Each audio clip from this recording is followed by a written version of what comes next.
Joel Klatt has his own mock draft, but let's bring him on right now to discuss a few things here. Listen, some of the stuff felt like Atlanta, Tennessee, Chicago. I kind of feel those aren't even right. Like, you kind of agree with those, right? Those three feel right, don't they? Yeah. No, I agree with a lot of what you just did there. I felt like maybe you were copying some of the things that I may have done in my mock draft. But that's, you know what, that's fine. That's fine. Smart people do that sort of thing. I would say that this Vikings move up for JJ McCarthy seems to me, through this process, talking with people, to be not just like a good idea or have some momentum behind it, but seems almost imminent, Colin, that the Vikings are going to make this move. And I think that they may have to go up to 4 because of teams trying to get into that top 4. And I think that we're going to have 4 quarterbacks taken right off the top, right in a row, 1, 2, 3, 4 in this draft. No college football analyst, other than the voice of the Michigan Wolverines, saw J.J. McCarthy more than Joel Klatt. When they decide against Penn State to not let him throw, people are like, whoa. My thing is, I think Caleb would succeed anywhere. Andrew Luck, Trevor Lawrence. But I think most of these young guys succeed based on where they land. If I'm J.J. McCarthy, this feels like perfect. You saw him a lot. Are there 1 or 2 things that you are a little hesitant if the fit wasn't perfect? That's a great question. So first of all, yes. I mean, and just to give you some level of backing on, I saw him a lot. I saw him 16 times the last 3 seasons. Wow. So I've seen basically every snap that he's taken, and he's grown a lot. I think my one question, and it's more of a question rather than a knock on him, is that the volume of times that he was asked to do what Michael Penix did, which was stand in the pocket and control the game from the pocket in a full field read down the field, was not nearly the volume that Penix did that. Penix did it, 15, 20 times per game this last year, and McCarthy maybe did it 4 to 6 times per game. So that type of rep volume is not in his bag. Now, having said that, when you watch JJ McCarthy's game, and as he's grown and as he's matured, what you're going to see is a guy that totally impacts the game in a positive way for his team in crucial situations, and namely on third down. When you watch first and second down, you get lulled into the Michigan way and the Michigan philosophy and their schematics, Colin, and they're going to run the football and they're going to do what Michigan does. And then on third down, a lot of it was like, okay, JJ, now it's in your court. And the reason that they went 15-0 and the reason that they won the national championship was that they had a player that could go above the X's and O's in the moments that they needed him to, namely on third down and third and long. And when you watch those cut-ups, you can immediately see and feel why these GMs and decision makers in the NFL are falling in love with JJ McCarthy. They want players that can do that. And quarterbacks in the National Football League, crunch time, have to do that. And he can. Marvin Harrison's dad was, very reluctant. He was a guy, I've heard stories that after practice, he'd go home, he wouldn't shower. Like, he did his own thing. So, so when I hear about Marvin Harrison, again, no college football analyst has seen more Marvin Harrison than you. Yeah. I kind of put him in that true. Randy Moss, Calvin Johnson. He just looks different. It's just like Jamar Chase. You were like, okay, that's a Sunday player playing on Saturday. I don't know. I don't see a huge weakness with Harrison. Maybe he's not a burner. What do you think? No, I mean, listen, when you go to the GPS numbers, so they wear the catapult system. Everybody does, right? So the 40 is basically irrelevant. I know that the combine is basically a made-for-TV event. Pro days are totally worthless. If you want to know how fast a player is, then you go to the data that is collected by the university on the field through the catapult system. It's a little device that everybody wears, whether it's practice or games. So in the GPS system, Marvin Harrison Jr.'s speed is excellent game playing speed. I did see him a lot. I don't think it's Megatron, Randy Moss. Those guys just physically dominated the game. Yeah. Physically, they were just bigger, faster than the people around them. Harrison is just cleaner than everybody around him. He is a tactician in a lot of ways, and he has studied the game.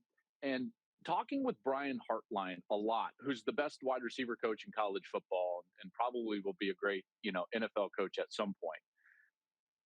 He talks a lot about the information you give with your route to the defender. And everybody to a man at Ohio State, including all the former wide receivers. So we're talking about Jackson Smith and Jigba and Garrett Wilson and Chris Olave and Brian Hartline as coach. All of them say the exact same thing, which is nobody did it better or cleaner than Marvin Harrison Jr. This is why he can impact the game in such a positive way for his team on big downs and impactful downs, third downs. Watch his tape last year against Joey Porter Jr., an excellent top-end NFL draft corner, and he just owned him. Why? Because he runs exquisite routes, and then he capitalizes once the ball is there. Great hands, great body control, all of it. I didn't cover Randy Moss and Calvin Johnson. I have not covered in person a better wide receiver in college football than Marvin Harrison Jr. So, tight ends are interesting. A lot of the ones that got hyped in my life, Kyle Pitts, there was a kid out of Penn State, Brady. I forget the first, Kyle Brady. It may have been Kyle Brady. And you watch him, and it's like they were dominant in college, and you watch them in the NFL, and you're like, oh. And then George Kittle comes from Iowa. Iowa just like a machine, just gives us tight ends every year. Sam Laporta. Yeah, and the reason it is because Iowa really makes their tight ends block. And that is often the difference, is these guys run around. And Utah, by the way, with Kincaid, Dalton Kincaid, Utah makes their tight ends block. So I don't know if Georgia does or not. I look at Brock. You have him going to the Chargers, and I just think Jim's going to go meat grinder. Anything about Brock Bowers that screams, watch out, Kyle Pitts, it may not be what you think. No, I think that he's better in line as a blocker than Pitts was. The reason I love him to the Chargers is because I don't think Jim is going to change his MO. I think that the way that he wants to play and the way that he wants to move the ball on offense is pretty clear. It's been clear ever since he was at Stanford. And then it was clear when he was at San Francisco. And then it's been clear when he's at Michigan. And what he values is mauling offensive linemen and tight ends. He loves to play with multiple tight ends. And the only way you can play with multiple tight ends and get away with it at the NFL level is if one of them can have the ability to flex. And that's certainly Brock Bowers. Now, it's great when they can do both, and I think that he can. But what gets lost in I think, at least, in the coverage of the NFL is how important it is to have a really great tight end. Look at the last 8 Super Bowl champions, and here's what you're going to see. You're going to see that there's an offensive threat. Now, whether it's a slot like a Cooper Kupp or a tight end like Gronkowski or Kelsey, you're going to see an offensive threat that can own the middle of the field. It's imperative that you have that player. Nobody wins a Super Bowl because their best offensive player is an outside wide receiver. That doesn't happen. I think that the number one wide receiver in the National Football League is severely overvalued, and we undervalue tight ends and middle of the field controllers. That's why I value Brock Bowers so high. That's why I think that the Chargers will look at him, in particular with the philosophy of what Jim Harbaugh does. And if they were to trade back, which I have them doing, taking Bowers, they would still have the opportunity to get an offensive lineman with a second first-round pick after trading back in order to get Bowers and an offensive lineman. Now you get the best tight end in the draft. You can get an offensive lineman that can do exactly what Fuaga can do from Oregon State. And I think then the Chargers are really set up to do what Harbaugh wants to do. And it's pretty clear to me, his MO is not going to change. He has won the exact same way everywhere that he's been, and he's going to do that with the Chargers as well. All right, if we have mock draft for Joel Klatt, put it up. We do have a lot of similarities, but I do think a lot of this, half of these picks, I feel like very secure in them. I think, I like Tennessee needs a tackle. Atlanta needs an edge rusher. Chicago needs a quarterback. Yeah. We've got some differences here. You have a tight end of the Chargers. You have Bo Nix. I think Denver's going to trade out of it and still get Bo Nix. 5 picks later with Seattle, I do think Bo Nix is the fit here. He got a very Drew Brees history where he moves really well, which Drew did early. Drew moved early in his career. Later, he didn't.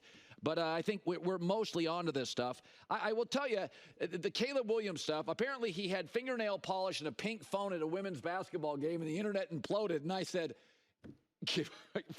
listen, it's generational. What you wear, what you eat, who you date. I do think quarterbacks need to, after games and at that podium on Wednesday, diffuse noise, give teammates credit. You know, I banged on Baker for years, like, dude, your starting fire's not putting him out, right? Wait, you did? Yeah.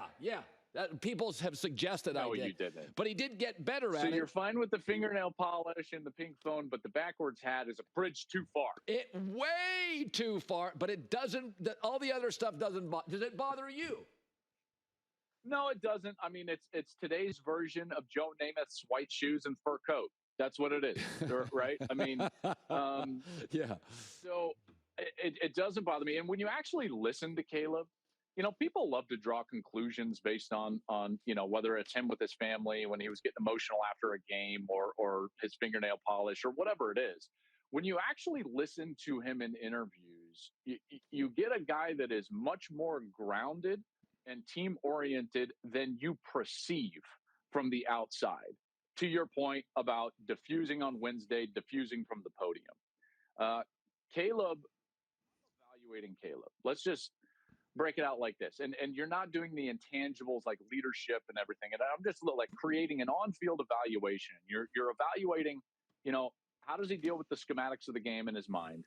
How does he control the game from the pocket? What's his arm talent like? Can he create and move in order to create? And then can he be a threat with his legs?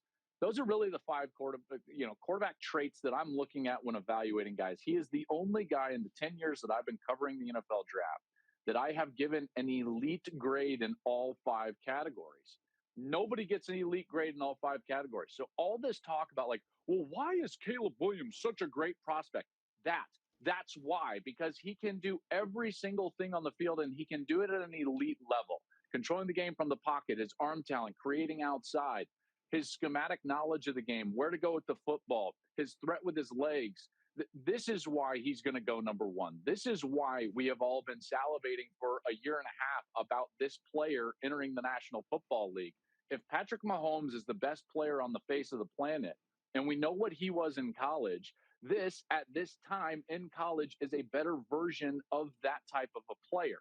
That's why I love Caleb Williams, and that's why I am firmly in belief that he's the best prospect in this draft. Stallions, Arlington Renegades, Saturday at 1 Eastern. Will there be, do you believe, you're down there now, you just talked to Sark, you're down in Austin. Do you believe there will be, if I watch that game, you've seen some of these guys in college. Are there like NFL-level players in this stuff? And if so, at what positions? No, there's no doubt. Yeah, there's no doubt. Well, just think of it. With the league split XFL and USFL, we've had two All-Pros in the USFL over the last couple of years. You had Cavante Turpin and Brandon Aubrey. Now, I get it, one of them's a kicker. But there are NFL players in the UFL, and the UFL is going to be the best version of spring football that we have seen, period.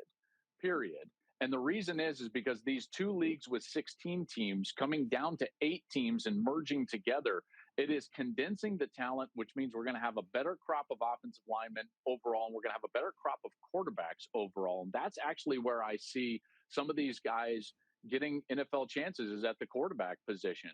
We saw Alex Magoo last year being the Birmingham quarterback, led him to a championship. Now he's been with the Green Bay Packers and now on their practice squad. Other guys like Case Cookus, I think McCarron could be back into the league. Matt Corral is a talented player from Ole Miss that could get himself back into the league. Jordan Ta'amu. These are really good players. And like I said, the UFL is in a position right now after the XFL-USFL merger to put the best product on the field that we've seen in spring football yet. Yeah, no, I think you're right here. We have two leagues. It may have been a bit diluted. You combine them. By the way, I would make an argument. Every pro league in this country should have fewer teams. When you do that, the teams get better. So I'm excited to watch it.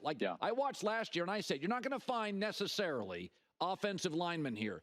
Backs, receivers, corners, kickers, quarterbacks, linebackers. You watch it. There's like NFL bodies out here. Joel Klatt, who, by the way, you were in Austin. There's no way you went to Austin and didn't stop by to see Sark. Tell me you did. Well, that's why I went to Austin. So I interviewed Sark. I've got a whole new crop of Big Noon conversations coming to the podcast for this summer. And I sat down with Sark for 30 minutes. It was a really good interview. Watched their practice. That's going to be one of the best 4 teams in the country next year. They're going to be really good.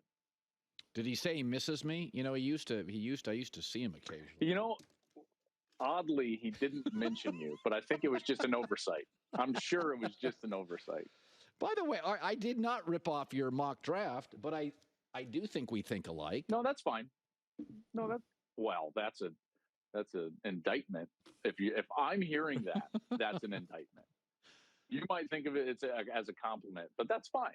Yeah, I'm not going to get into that. Let's be friends in the off season. There's no reason to have any of this turf war, border skirmish here in March. That's fun. You know what we got to do? You know what I think would be fun, and what? I think your listeners would like, because people have asked me that. I need to come in and we'll do the 1-for-1 mock draft. Oh yeah, we did that. Mock draft back and forth. We should do that again. Are you if you're available and not out on the town, why don't you come up here and do stuff? I'm here grinding out of the town. Yeah, I'm grinding on the treadmill every day. You're out there hanging out with Sark and whatever. Yeah, in glorious hotel rooms in the spring grinding. You know what? That's fine. That's fine. It's great to see you, brother. All right, Joel Klatt. Hi, everybody. It's me, Uncle Colin. Subscribe here to get the latest from the herd, including exclusive behind-the-scenes videos and more, wherever you may be, however you may be watching. Thanks again for making us part of your day.